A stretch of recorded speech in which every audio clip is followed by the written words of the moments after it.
Djibet Elma, des actualités uniques, dynamiques et renversantes dans le journal TV.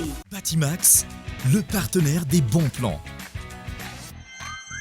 Batimax, la qualité au meilleur prix. Vous présente Nivava.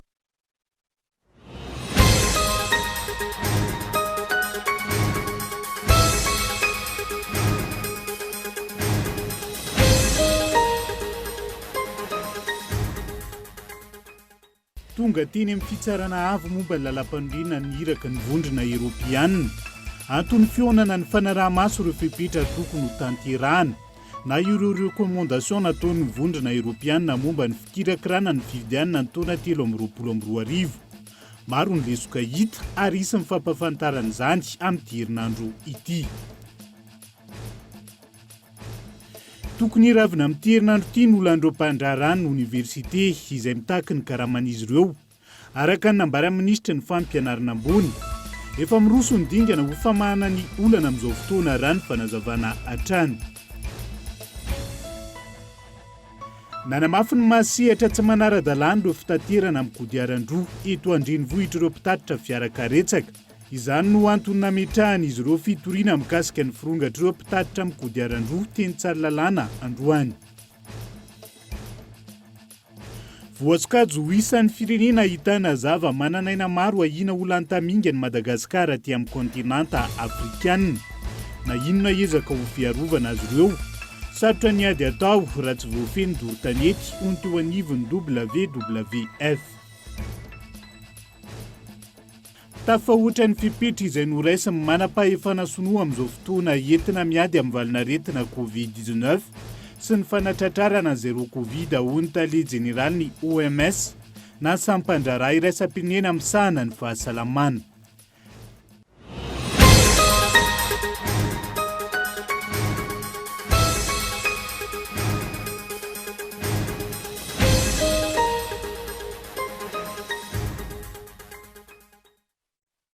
Migadona ny amin'ny valora fotoanantsika ato anatin'ny fampahalalam-baovao amin'ny fiteny malagasy eto amin'ny fahita lavitra kolo. Aterina ny hiarahaba tongo klasy tongo vavy asaiko ampanajana ihany koa ianao hiara-dalana aminay hatramin'ny farany. Isatarantsika ny fampahalalam-baovao amin'ity alaity tonga teny amin'ny fitsarana avo momba lalam-pandrena ny iraky ny vondrona Eoropeanina androany.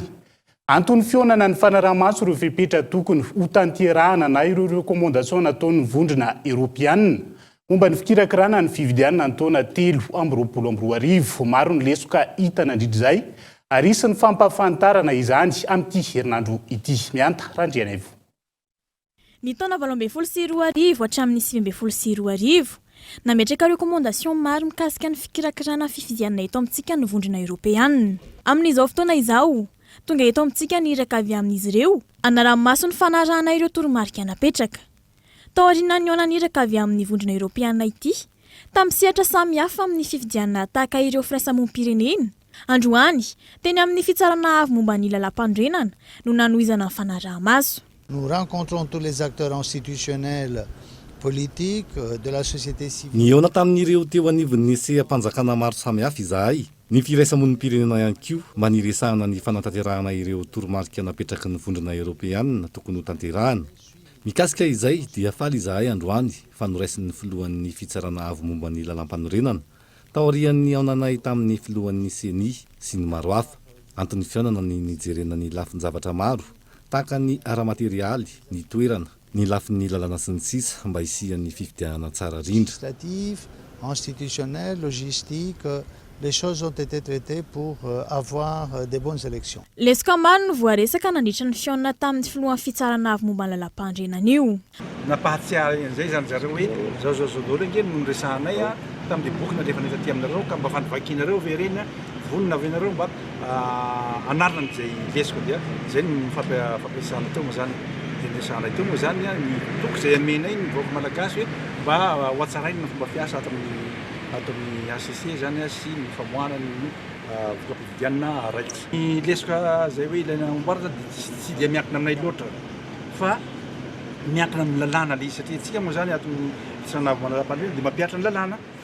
Ya fa ny lalàna zany ny tokony amboarina ohatra fotsiny zany hoe ny fetrandro azoana mametraka le fitoriana aorian'le fividianana rehefa misy lamitory misy alabato dia izy zareo hoe tery loatra le délai fa tokony ho alalana kely dia ho alavalavainy le délai ametraka ny fitoriana satria betsaka ny olona tsy mahatratra no fehim-potoana io dia zay moa zay miakina amin'ny lalàna zany zavatra zany dia hoanao te prise zany dia anjaran'ny zareo mpanao lalàna moa zany no manao an'izay. Amin'izy mahoavy izao raha ny fanazavana no amoahana Tsipriany nitatitra ao aoriana ny fanarahamaso toto-saina io ny vondrona Eoropeanina. Ho ampahafantarina avokoa mandritra izay nitatitra ny fanarahamaso. Ny mety ho lesika amin'ny tanandritra izany ary ny fanaovazana tokony mbola ho tanterahina. Isan'ny vaovao isongadina ho amin'ny zoma ho avy izao araka izany mahakasiky ny fandroany no nahazo teny fampanantenana avy amin'ny ministera ny fampianarana ambony mahakasika ny fandoavana ny karaman'izy ireo ny mpiasa ny oniversite ny Antananarivo. Na izany na izany tsy mbola voafaritra mazava ny datina ny fotoana andoavana ny karaman'izy ireo. Ny Amboara Rakoto Malala.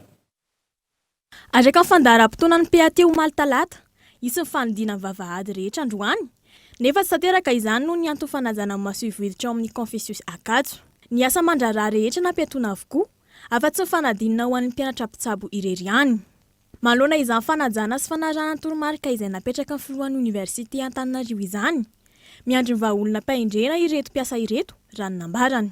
Natenena zany zay androany fa isy karama ho azo androany dia aty amin'ny agence comptable izy no raisina resaka resaka bonne de caisse zany dia resaka banque koa zany efa misy fampanantenana fa hiaro tory zany eo amin'ny ekipan'ny SBS misahana ny solde resaka karama eto amin'ny université androany alina mba hivoahan'le banque farak'izay aingana ohatra hoe rapitso.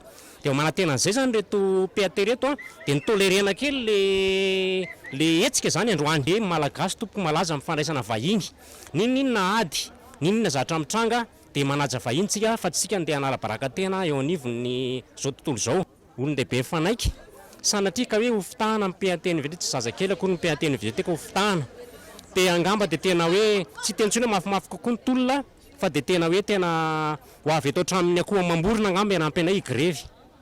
Eto nge misy mpianatra hoe ampiana ve nareo dia mamitolerena fotsiny hoe mbola adina PAT izy. Etsakilany ny karama volana aprily ihany hatreto no afaka sitrahan'ireo mpiasan'ny oniversite Antananarivo izay fampanantenana nomena avy ao amin'ny ministera fampianarana ambony androany maraina tokony tamin'ny 9 marina teo eo raha ny fanazavana trany. Misy miandry an'le bordereau de transfert ho alefandry zareo aty amin'ny université d'Antananarivo mikasika an'ilay karama. Aorianan'izay zany zay vao afaka manao mandatement ny au niveau an'ny DAF sy ny service budget solde au niveau ny université. Ka zay zavatra zay zany eo indrindra no mbola nirasanay hoe miandry an'le référence an'izay bordereau zay izahay. Zay zany no mahakasika ny karama zany volana avril fa ny mai zany mbola eo andalana ny fijerevana hoe aiza ho aiza indray zany lay mai amin'izay mba tsy hisy ny fahatarana be ohatr'izao ihany koa. Confirmena kely au niveau an'ny dafin'ny université lay izy zay le izy topo dia tokony avy any amin'ny trésor angamba izy teo no manome an'le na bordereau de transfert. Hatreto fampanantenana fotsiny ihany no azon'ireo PAT Antananarivo fa tsy mbola nisitraka ny karamana izy ireo hatramin'izao. Nanomboka tamin'ny maraina hatramin'ny hariva ireo mpiasa niandry izany tetsy Akatso. Tsy mbola fantatra ihany koa ny fanapahan-kevitra noraisin'izy ireo manoloana izany. Avy hatrany dia valokafatra mahakasiky ny fanadihadiana iny no entina aminao ao anatin'ity vaovao manaraka ity tokony hiravina amin'ity herinandro ity ny olon'ireo mpandraharaha ny université izay mitaky ny karaman'izy ireo araka ny nambara minisitry ny fampianarana ambony androany. Efa miroso ny dingana ho famahana ny olana amin'izao fotoana raha ny fanazavana trany mianta randrianaivo. Manoloana ny fitokonana tao anatin'ny andro maro nataon'ireo mpandraharaha ny université noho ny tsy famoahana raha-potoana ny karaman'izy ireo. Nitondra fanazavana mikasika ny vahaolana rosin'ny ministera ny ministra ny fampianarana ambony. Raha ny fanazavana tokony tamin'ity herinandro ity no hivaly ny fitakian'ireo PAT. Efa misy vahaolana naroso mahakasika ny fikirakirana ny karaman'ny mpandraharaha eo anivon'ny université sy ireo sampana rehetra moa toa ny croix izay mitovy amin'izay ihany koa.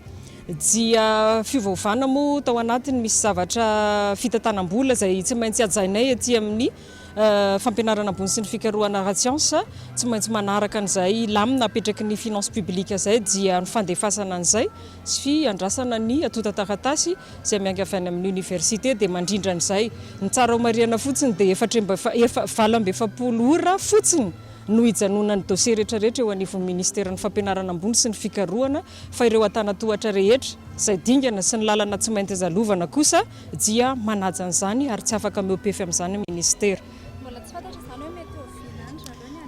Efa nisy ny fivoriana ny raha natao amin'zareo ao amin'ny MEF ny eo anivon'ny MPTDN omaly niaraka amin'ny Mesupresse ny teknisianina rehetrarehetra dia raha ny tokony ho izy tokony ho tafavoaka amin'ny herinandro tsy ihany izany fa ankoatr'izay ny à court terme izay fa ny à long terme efa misy ihany koa ny fangatahana izay ataony eto anivon'ny fampianarana ambony sy ny fikarohana mba hamindrana an'ireo fandoava-karaman'ireo mpandraraha ireo ho tafiditra ny anaty budget général moa mba hialana amin'ny fahatarana sy ny sisa fa miandry ny fankatoavana azy moa fa fandrosoana sy fangatahana ihany ny ataonay. Etsakilan'izay mikasika ny olona vatsym-pianaram-pianatra tao aoriana fanazavana teny anivon'ny postra malagasy izay nambara fa mianga amin'ny lisitry ny mpianatra tonga eny amin'izy ireo no amoahan'ny postra malagasy ny vatsym-pianarana. Tahaka izao no navalin'ny ministra ny fampianarana ambony raha nanontany ny mpanao gazety ny olona ny lisitra mandalo amin'izy ireo mialohan'ny atongavana izany eny amin'ny postra. Tsy manao lisitra akory ny ministera fa manaramaso ny lisitra araka n'izay voalazako teo hoe 7 ora monja. Ny lisitra zany dia ny commission des bourses no manao ny commission aloha mamaritra hoe reto avy ny ankizy tokony hisitraka ny bourse na ny vatsym-pianarana. Rehefa avy eo misy ny ekipa avy any amin'ny MPTDN MNDPT miaraka amin'ny les équipes ao amin'ilay unité de gouvernance digitale sy ny édutique dia zareo no mamaritra sy manaramaso ary manao ny exportation ny traitement rehetrarehetra. Rehefa vita zay dia miakatra aty anivon'ny ministera eo anivon'ny DAF ny lisitra ka dia manaramaso ny eo anivon'ny ministera hoe misy ny vernin-droa ve misy ny vernin-telo ny lisitra sa tsy. Isaky ny fandaovana bourse dia mametraka teknisianina isaky ny toerana fandaovana bourse ny ministera mandray avy hatrany ny ankizy izay manana réclamation na sanatrian' izany latsaka ao anaty le lista izay nanaovana exportation dia ireo teknisianina ministera ireo no mandrindra sy manamora ny intervention moa eo anivon'ny postra ahafahana manatsara sy manafaingana hatrany ny traitement an'ilay données mahakasika ny mpianatra. Fa rehefa misy anankiray moa atana-tohatra maro no andehanan'ilay izy rehefa misy anankiray mandringa io dia mazava ho azy fa mikorotana tanteraka dia mandrindra an'izay no atao. Manoloana fitakian'ny CSS kosa nanambara trany ity ministra ity fa misokatra ny fifampiresahana amin'ny ministera hoentina hijerena vahaolana. Mbola iso ny tenany ny fampiatsona maromaro ho ataon'ny CSS.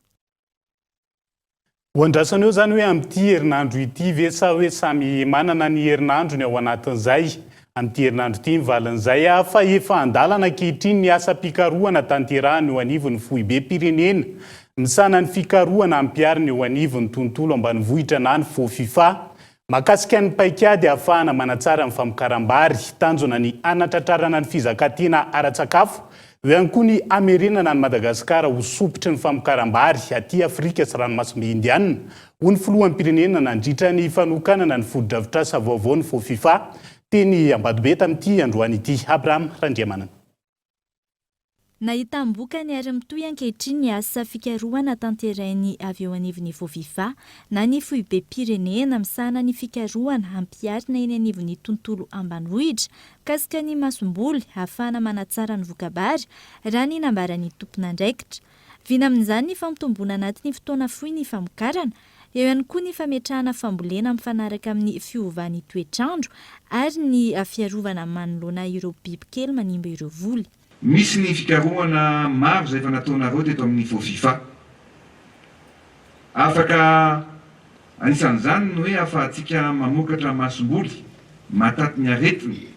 Afaka mamokatra karazana masomboly aingam-piodinana ihany koa satria tamin'ny volana febroary lasa teo dia araka ny fitentsika malagasy dia ny hoe notivetiny ny ranony natsakainy satria nahomby ny fitadiavana sy ny fikarohana satria dia nahita karazam-bary sady mahazaka ny fiovaovan'ny toetrandro no fohy ny cycle court zany ny ahafahana mamokatra amin'izy ireo ka zay no iara-bako anareo manokana ito amin'ny voafifa. Dingana lehibe eo amin'ny fanatratrarana ny fahavitantena ara-tsakafo sy ny famerenana any Madagasikara ho isan'ny sokotry ny famokaram-bary aty Afrika.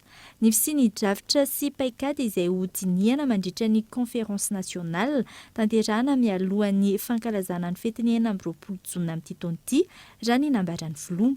Maro ireo tombony amin'ny fampiasana ny masomboly ana sy pikarohana raha ny fanazavana. Raha ito Antananarivo tsika mamboly indroy isan-taona fa toerana samihafa, vary aloha sy ny vaky ambiaty tsy toerana mitovy zany fa ekôlôjia na toerana samihafa nanaovanareo fa ny tanjona dia hoe amin'ny toerana anankiray ohatra sahala amin'ny Marivoay na sahala amin'ny Atsimo andrefana azo atao tsara mihitsy na sahala amin'ny Menabe azo atao tsara mihitsy zany amin'ny toerana anankiray dia mamboly vary izay fohesaka tsika dia mahavita campagne anankiroa ao anatin'ny taona anankiray farafahakeliny. Analamanga, Itasy sy aloatra ohatra hoe madikatra zao ohatra azontsika resahana angamba azontsika anoany amin'ny farafahakeliny 4 taona 5 taona isaky ny hektara anankiray ohatra zany. Notikana ny filohan'ny Repoblika Androany fodrafitrasa vaovaona sy mpanavaozana natokana ho an'ny asa fikarohana teny anivon'ny voafifa Ambatobe.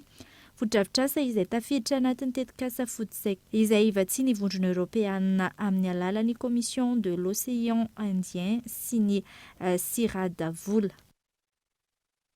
Fa isan'ny sehatr'asa ahitana tsy fanajana ny zon'olombelona maro ny fitrandrahana renan-kibon'ny tany eto Madagasikara. Tafiditra anatin'ny endrika isehoan'izay ny fampiasana zaza tsy ampitoana indrindra eny anivon'ireo kariera isan-tsokajiny.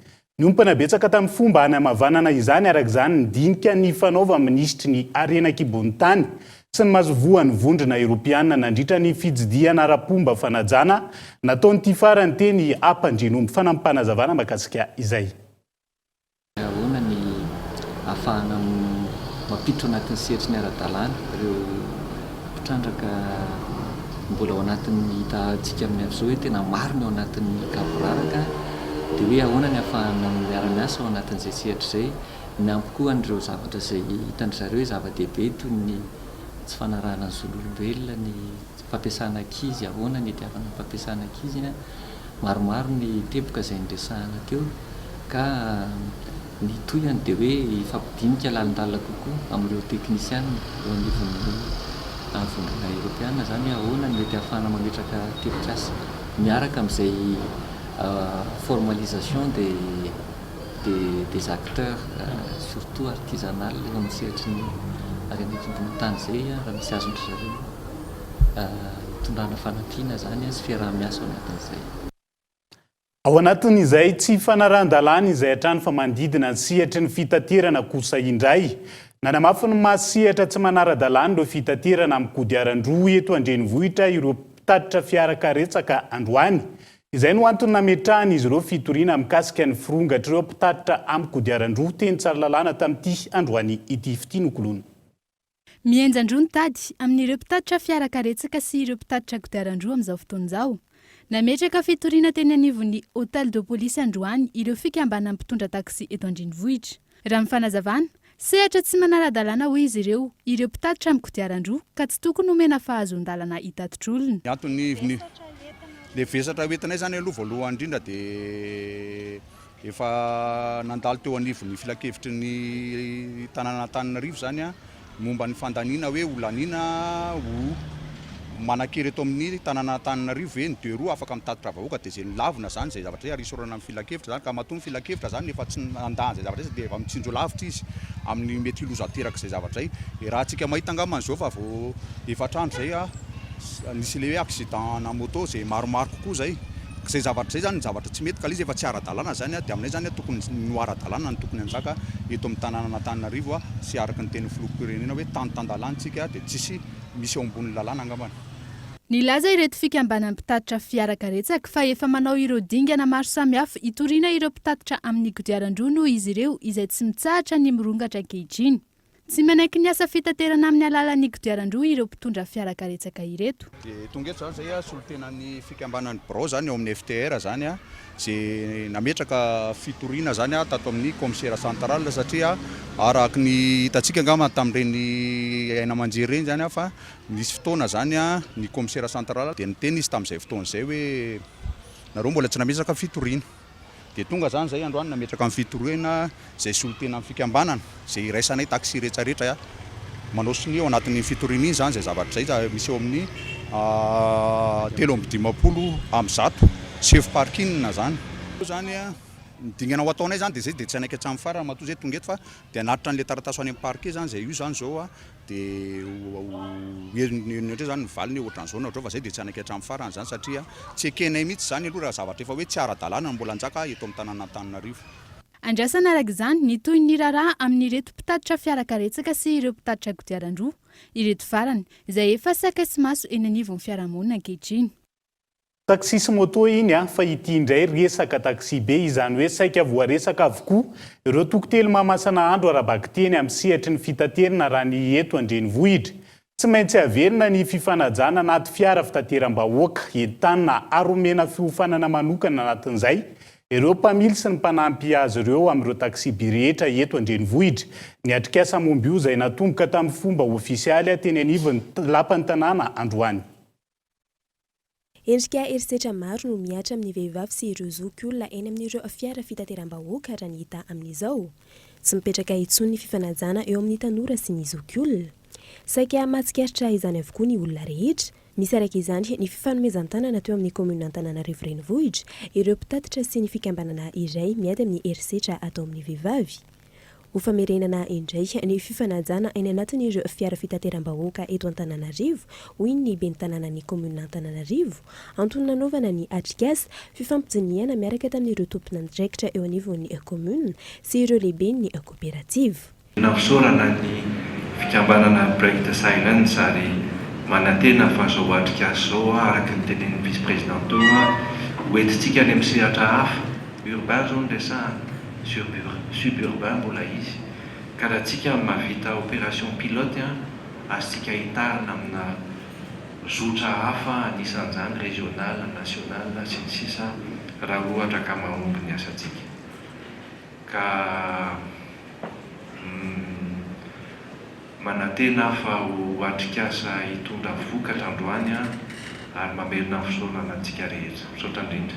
Eny amin'ny fiara fitateram-bahoaka no anombohana ny fanentanana ary heverina ho tonga eny anivon'ny fiarahamonina tsirairay avy izany.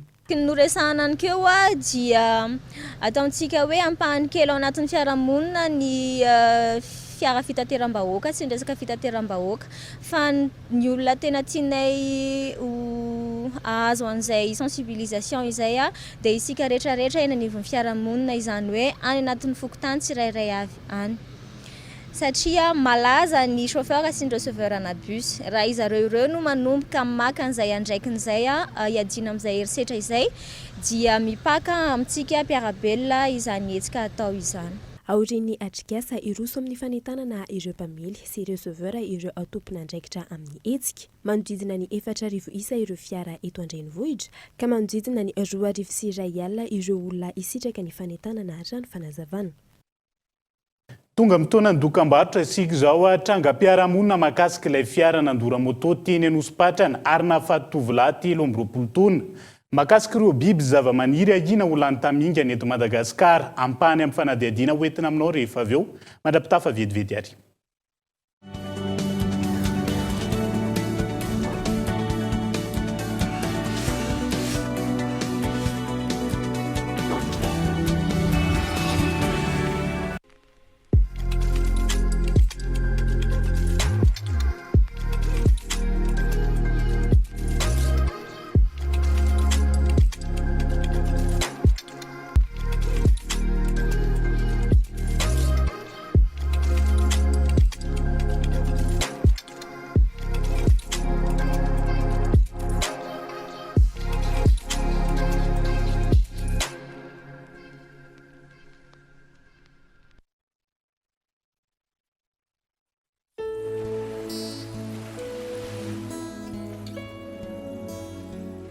Niaraka taminareo no nanarahako tantara-pitiavana mamy.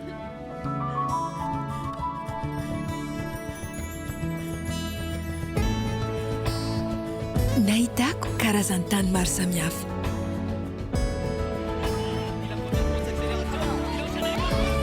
Nienako ireo lalao baolina kitra malaza eran-tany. Teo anilanareo dia tena torane. Raha tsy anareo tsy niena fihetsy ampo isan-karazany aho. Nahita tantarana mpangitakitaka. Tantara maro sady tsara ny arahako taminareo. Koa izay no mahatonga ahy an'olotra ny tsara indrindra hatrany. Eo anilana ho foana.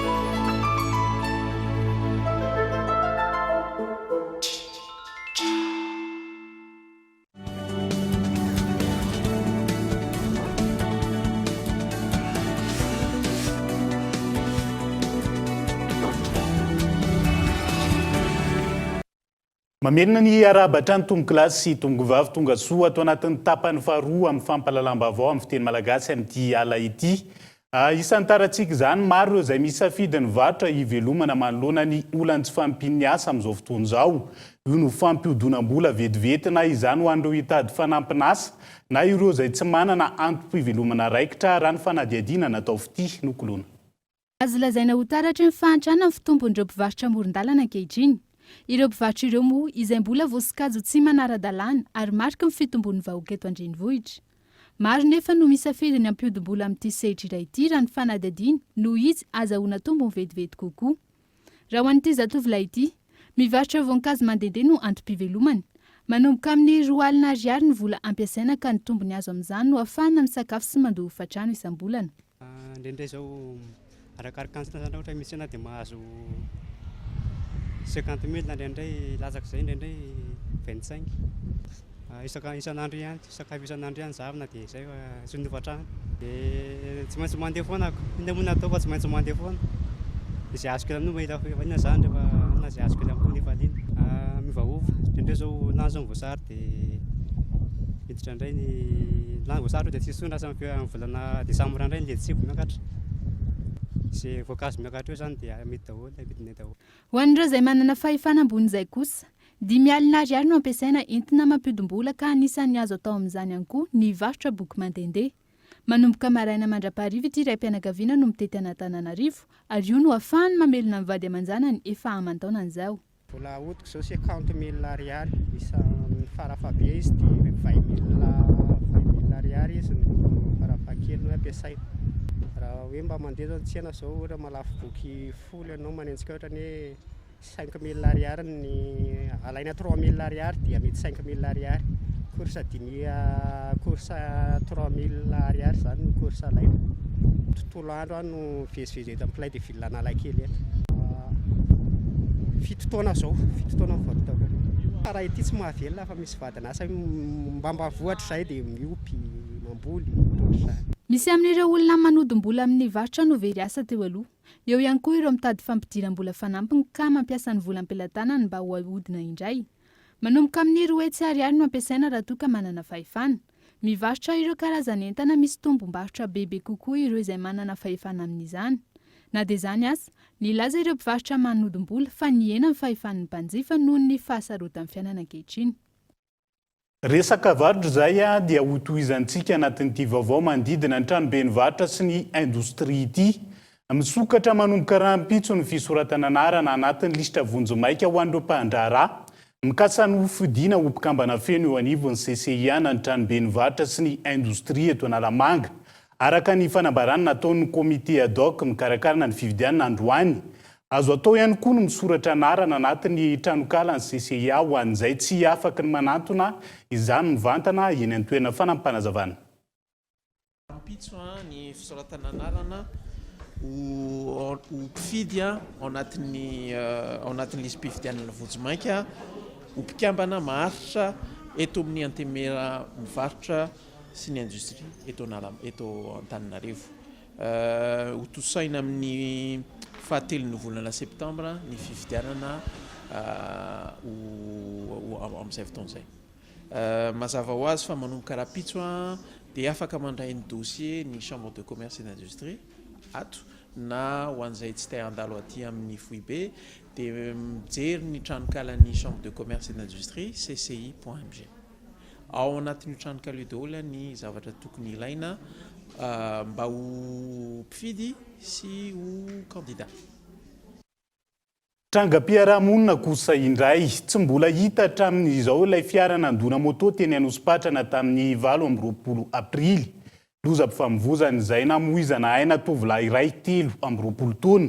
Androany nanatitra voninkazo teny amin'ny toerana nisehoany lozan'ny fianakaviany maty ary nanaitra ny manam-pahefana hikaroka navandoza olona saina.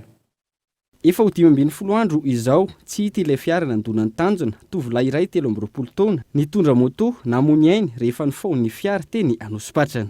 Mariana aitona moa fa io zanaka io dia eo am-pamaranana ny fianarana. Taona fahatelo sampana sosio eny amin'ny Anjerimanontolo. Ary manaraka izany ihany koa dia nisafidianay ny androany koa mba hitenenanay satria feno 13 taona androany naterahan'ny zanakay.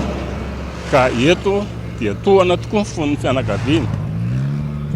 Matoa manao an'izao fanairana kely ho an'ny mpiarahamonina izao. Dia ny andro ny alakamisy io dia niala tao an-trano ny zanakay andeha anatitra ny hofana salle izay ho anaovana ny soutenance tamin'le 6 mai teo ny tokony anaovana ny soutenance. Hatreto nefa zany dia sy nahitanay bombom-pitsa hatreto hoe inona no nahazo azy fa nefa hariva ny andro dia nisy telefona ny antso fa accidenté teto amin'ity toerana ity ny zanakay dia zay no venonay farany. Androany no tsingeritaona nahaterahan'ny tanjona ilay tovolahy namony aina ka tonga nanatitra voninkazo teny amin'ny toerana nisehoan'ny loza ny fianakaviana. Miantso ihany koa amin'ny fiaramentany rehetra ahitana ny marina. Dia tsy hita kokoa hatreto zany tsy mbola nisy mihitsy hoe sinina kely anankiray mba hoe ahafahana hoe milaza aminay zany ny olona hoe misy ohatran'izao mbola tsisy mihitsy tompoko fa dia izy koa dia efa napetraka teo amin'ny mpitandron'ny filaminana ny fanabeazina mahakasika sy mombamomba ny accident izay nitranga teto namozanay ny zanakay. Dia manao ny antsoavo ho any izay tsara sitrapo ka mety mahita hirika momba ny tamin'iny accident izay nitranga teto tamin'ny 20 avril iny mba ilaza ny fianakaviana. Ary anankiray koa mba hitsonay ho an'ilay olona izay navandoza engany mba hitrotrano ny fon'Andriamanitra ary mba ilaza tonga eo anatrehanay izy mba hanazava anisan'ny mombamomba ny accident izay nitranga namozanay ny zanakay iny tompoko. Iverenantsika kely ny toe-draharaha mahakasika ny tontolon'ny fampianarana ambony. Manambana ny anatevindarina ny fitakian'ireo mpandraharaha eny amin'ny Université n'Antananarivo ireo mpianatra ao amin'ny fakulté Andex. Raha tsy valiany ny fanjakana anatin'ny fotoana fohy ny fitakian'ireo PAT. Miteraka fatiantoka maro ho an'ireo mpianatra ny fitokonan'ireo PAT raha ny fanazavana antony mety anampin'ny mpianatra azy ireo. Mampalahelo tokoa satria efa ela ny fitakiana izay nataon'ny PAT sy ny CSS nefa mbola tsy mivaly amin'izao fotoana izao. Kanefa ny mpianatra eto anivon'ny Anjerimanontolo tompoko dia olona avy any amin'ny faritra ny ankamaroany manofa-tsano mandoa jiro sy rano isam-bolana tsy azo ajanona zany nefa fampianarana efa ela no mijanona dia mangavy zany izahay mba mahafanjakana ny olana faran'izay aingana fa tsisy kosa nefa ny vahaolana dia anampy izay angambany amin'ny hetsika izay ataon'ny zareo mba hiverina ny fampianarana indray eto anivon'ny Anjerimanontolo. Nefa rehefa tsy miasa amin'ny PAT tsy zavatra mandeha anivon'ny université mihidy daholo ny efitsana tia mpianatra ary mpampianatra natonga ary mpianatra dia mody fotsiny izahay lany fare mivezivezy ka noho izany dia mbola miteny aloha izahay mbola miteny fotsiny fa ho avy ny famplazana antsoratra izay omenan'ny tompon'andraikitra tandrify azy rehetra manjapavany olana. Efa teo amin'ny telo herinandro efa iray volana eo angambany izay nanomboka tsy nianatra. Efa lavo izany fotoana izany raha ho anay mpianatra hoe tsy hanao ninina izahay fa hipetra-potsiny ao an-trano nefa hanao fahalalana ny andehananay aty amin'ny Anjerimanontolo. Lafomba hafa kosa indray tsy mampanara ho arina ny teo aloha ny firongatry ny andiam-balala amin'ireo faritra samihafa. Hoy minisitry ny fambolena sy ny fiompiana androany antony velaran-tany manodidina ny 2,000 hektara isan'andro amin'izao fotoana no andatsahana ranom-panafody manoloana ny ady atao amin'io izay arahana amin'ireo mpiara-miombonantoka fanampanazavana mahakasika izay. Ny prévision ny technicien ny expert hitatsika nisy ireo expert marocain miaraka miasa amin'ny ivitoerana famonoana valala eto Madagasikara miaraka amin'ny FAO. Ny prévision izy ireo raha mijery ny statistique teo aloha dia tsy tena hoe irongatra be satria efa nisy ny asa natomboka hatramin'ny septembre octobre 2021 fa marina fa mbola misy izy reny a fa tsy tokony ataoko hoe tonga dia manaitra ny tantsafa efa miaditsika manana an'ireo atao hoe poste acridien-tsika na any avaratra na any andrefana zay toerana mety misy valala zany dia misy an'ireny avokoa dia afahantsika tonga dia mandray zay fepetra iadivana amin'izany karazana fléau zany.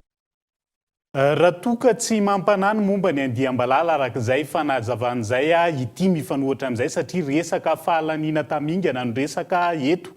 Voasokajy isan'ny firenena ahitana zava-mananaina maro ahina olany tamingany Madagasikara aty amin'ny kontinanta afrikana. Na inona ezaka ho fiarovana azy ireo satrotra ny ady raha tsy voafeny dorotanety. Hoy teo anivony WWF izy ireo izay manaitra ny rehetra amin'ny loza hitranga raha tsy misy ny fandraisana andraikitra aingana olona saina. Ireo zava-maniry sy ny biby no isan'ny arena mampiavaka ny Madagasikara manerana izao tontolo izao. Zava-mananaina tsy fahita fa tsy eto amintsika, ahina ho lany tamingana noho ny fandropahana tsy ampiheverana ny valan-javaboary. Amanjatony zany biby zava-maniry efa tahirana ho lany tamingana zany fa ny anay zao ny tena ifampihoanay manokana dia ny simpona. Ny simpona dia izy io dia karazana lémurien izay tsy hita afa-tsy any amin'ny faritra avaratra, amin'ny ataoko hoe andrefany andapa iny any no tena misy azy ho karan'izany koa ny sokatra. Zao izy tena efa hoe tsisy atsony aloha avaratra Toliara any atsimony Amoronion laminy sisa misy anazy dia efa ataontsika hoe hatrany Androy sisa misy azy. Zany hoe tena efa vitsy any amin'ny mety rabe indrindra telo tapitrisa eo sisa. Mety ngamby ianareo miteny hoe be dia be zany mbola fa tena vitsy zany. Satria le sokatra tena efa azaina nisy fotoana naso. Tsy voafeny dorotanety, eo ihany koa tsy fampiny ny fanaraha-maso amin'ireo morontsiraka ka misy amin'ireo zava-mananaina tsy fahita fa tsy eto amintsika no tazana anatin'ireny toeram-piompiana ny ivelany ireny. Tranga izay mampametra-panontaniana ary hatreto mitaza-potsiny ny tompona andraikitra isan'ny tokony mandroana izany. Tokony ahatsapa ny tsirairay fa ny zava-mananaina, ny tontolo iainana no antony mahasarika ny mpizahatany ho tonga eto amintsika ho ny WWF. Mampalahelo aloha ireo no arentsika ireo tena tsy misy manana ny toa azy zany iran'izao tontolo zao eto amintsika ihany raha ngesaka simpony zany tsy ny simpona reny fa ny lémurien rehetrarehetra dia ny eto Madagasikara ihany manana anazy. Ny sokatra moa tsika ihany manana anazy. Zavatra misy raha ohatra ka ringana ny anaty ala reny fantafa ny olona nge manana koa ny azy any anatina zoo any dia ny olona indray ny anana no tsy le izy eo koa ny resaka hoe fizahantany tena ny olona nge raha tonga eto Madagasikara io no jereny le arena manokana ananan'ny Madagasikara. Ampanano ho avy ny tontolo iainana eto Madagasikara tao anatin'ny 10 taona manaraka raha ny taona 14 no mankaty no jerena raha ny fanazavana.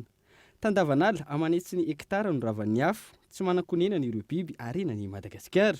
Ahina ho rehefa tsy misy azo atao intsony vao ahatsapa tena ny isam-batan'olona ny mahazava-dehibe ny fikatsiana ny tontolo iainana ho hiatrany ny faneho-kevitra. Vao miteny sambanina dia vao hoe chocolat zany tainam-balana dia fantatra fa resaka vanille ihany koa no manodidididina zany. Zany hoe tena ireo renirano ireo nefa tsy misy ireo raha tsy misy ny ala.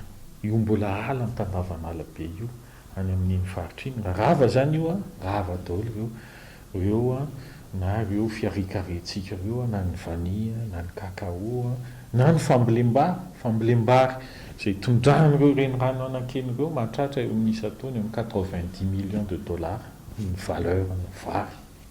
Ny tamin'ny eo koa moa nahitana an'izay koa dia hoe tamin'iny Covid tamin'ny 2020 iny dia niakatra teo amin'ny firy izy teo 7 hatramin'ny 720 ny tahan'ny afo niditra, zany hoe 248% amin'ny toerana sasany ny fiakaran'ny afo be dia be zany.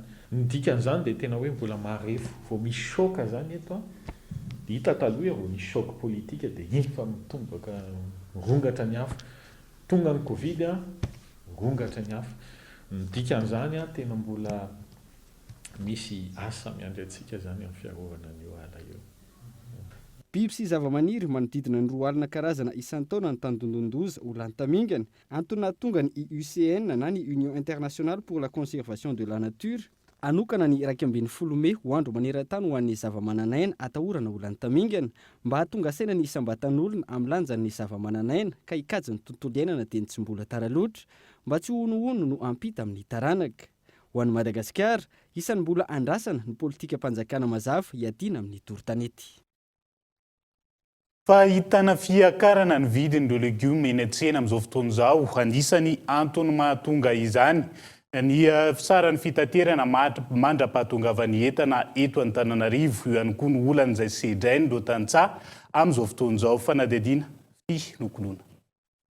Ovy, karaoty ary voatabia ireo no tena ahitana fiakarana amin'izao fotoana raha ny fanadihadiana teny an-tsena izay natao. Maro ireo antony mety hampiakatra amin'ny vidin'ny legioma izay tena ahitana efa ho avy roa eny ny vidiny teo aloha. Manomboka amin'ny 504 ariary ny kilaon'ny ovy farafahakeliny, 3 ariary kosa ny ankabeazany hita eny an-tsena. Zany dia miovaova foana miaka-midina fa ny tena lafo amin'izao dia ny ovy. Misy karazany be tabe ilay ovy zany. Ilay ovy zany tato tena tsisy fidina mihitsy miakatra foana. Ny karaoty indray izao mbola moramora kely izy amin'izao fa ny concombre sy ilay ovy ny tena lafo. Poivron indrindra koa. Ny ao amin'ny faritra vakina karatra ny mpamatsy legioma eto Antananarivo, maro ireo olona mety hitranga vao tonga eto an-drenivohitra mivokatra. Anisany amin'izany ny faratsian'ny lalana miala any ambanivohitra vao tonga eto Antananarivo. Tafiditra ao anatin'izany ihany koa ny olana sedrain'ireo tantsaha amin'ny fampiakarana vokatra toy ny olana amin'ny fampiasana zezika. Eo ihany koa ny fivadiky ny toetry ny andro izay mety hanova ny kalitao sy ny habetsaky ny vokatra amidy. Raha ny fanadihadiana, tamin'ny efa taona lasa mbola zakany sara babe-bahoaka ny vidin'ny legioma raha ny fanazavan'ireo mpivarotra trano. Zany efa tamin'izany mora be ny legioma tamin'izany andro izany. Fa nohon'iva mihena aloha ilay izy sady eo koa miaritra zany e. Miaritra an'ilay fiakaran'ny vidin'ny entana. Ianao tsy maintsy mivarotra zany na tianao na tsy tianao. Anisan'ny manan-karena legioma maro Madagasikara, ny fambolena izay fototry ny fiveloman'ny malagasy maro. Dia izay ihany koa no entina miampita amin'ny maresaka iraisan'ny pirenena. Tafahoatra ny fepetra izay noraisan'ny manam-pahefana soloa amin'izao fotoana entina miady amin'ny valinaretina Covid-19 sy ny fanatratrarana ny zéro Covid hoy ny tale jeneraly ny OMS na ny sampan-draharaha iraisam-pirenena amin'ny sana ny fahasalamana. Fanadihadiana eo amin'ny sariny France 24. Na eo aza ny fiainany isan'ny olona voamarina fa mitondra ny tsimok'aretina Covid-19 any Chine amin'izao fotoana izao. Mitohy ary entitra hatrany ny fepetra noraisiny manam-pahefana ana-toerana hanatratrarana ilay zéro Covid. Raha ny hita, toerana maro no tsy ahitana olona mandehandeha any an-toerana ary toerana maro ihany koa no ahitana ny fanaovana ny test mba hahafantarana ny olona fa mitondra ny tsimok'aretina Covid-19. Manohy ny politika ny amin'ny fanatratrarana izany zéro Covid izany ny mpitondra any Chine ankehitriny.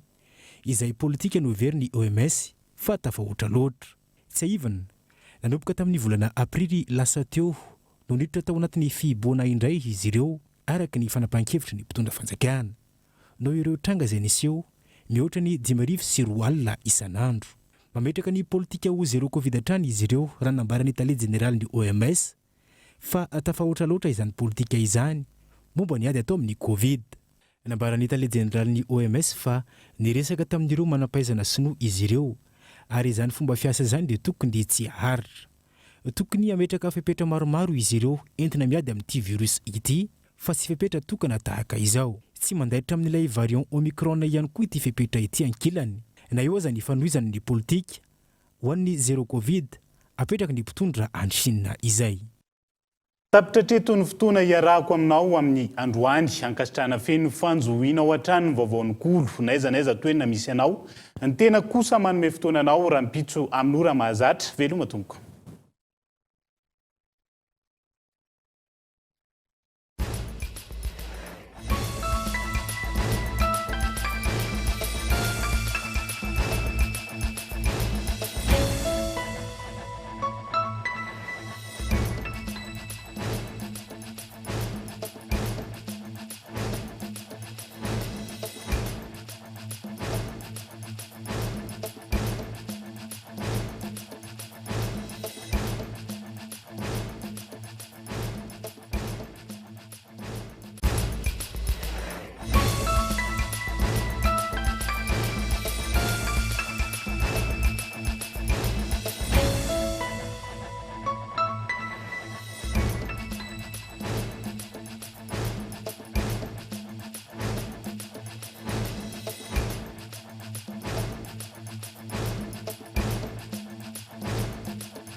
Batimax, le partenaire des bons plans. Batimax, la qualité au meilleur prix. Vous a présenté Nivavo. 5G Batelma, des actualités uniques, dynamiques et renversantes dans le journal TV.